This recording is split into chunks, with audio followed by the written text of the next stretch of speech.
Assalamualaikum and hi. My name is Nuriena to AKMAL, BINTI SABRI, and my metric number is 2023424252. So today I'll be sharing about the 6 principles of communication and how they connect with the 1H and 5W frameworks, that is how, what, when, where, who and why of communication. This principle helps us understand how communication works and how we can communicate effectively both in our personal and professional life. So let's start with the principle of the communication. First, we use communication to meet many needs. Communication helps us with relational needs to build and maintain relationship. It also supports us our identity needs by allowing us to present ourselves to others. It meets our informational needs when we ask questions or share knowledge. And it also helps us with instrumental needs like making plans or completing tasks. Second, communication is governed by rules. Some rules are explicit, like formal guidelines or in a workplace. Others are implicit, meaning they are understood without being directly asked, like how we know to greet politely or take turns speaking. Third, communication comes in verbal and non-verbal forms.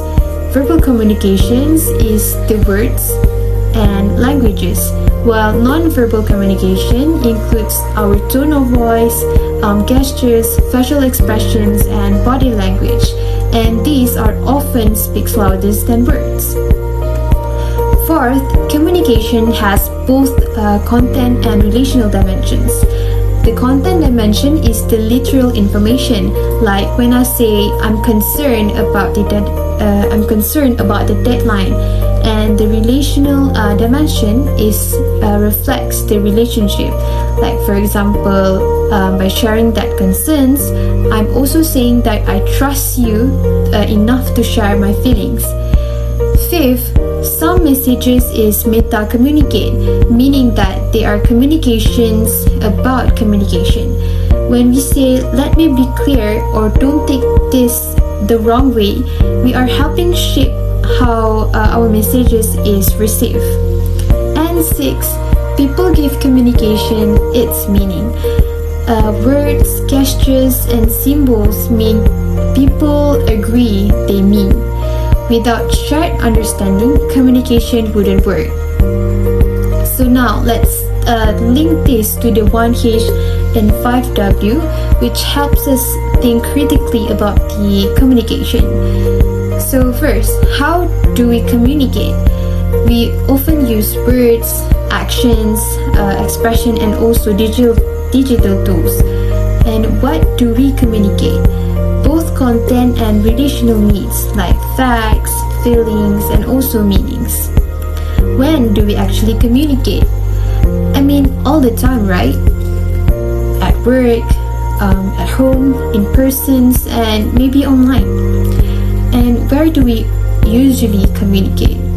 Like I said earlier, anywhere communication happens, like face-to-face, virtually, in writing, or also in public. Then who is involved?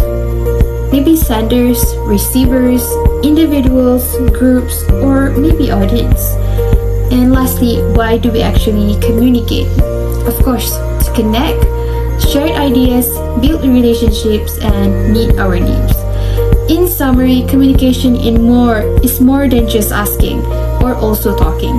It's a complex process that helps us understand, to connect, and also work with others.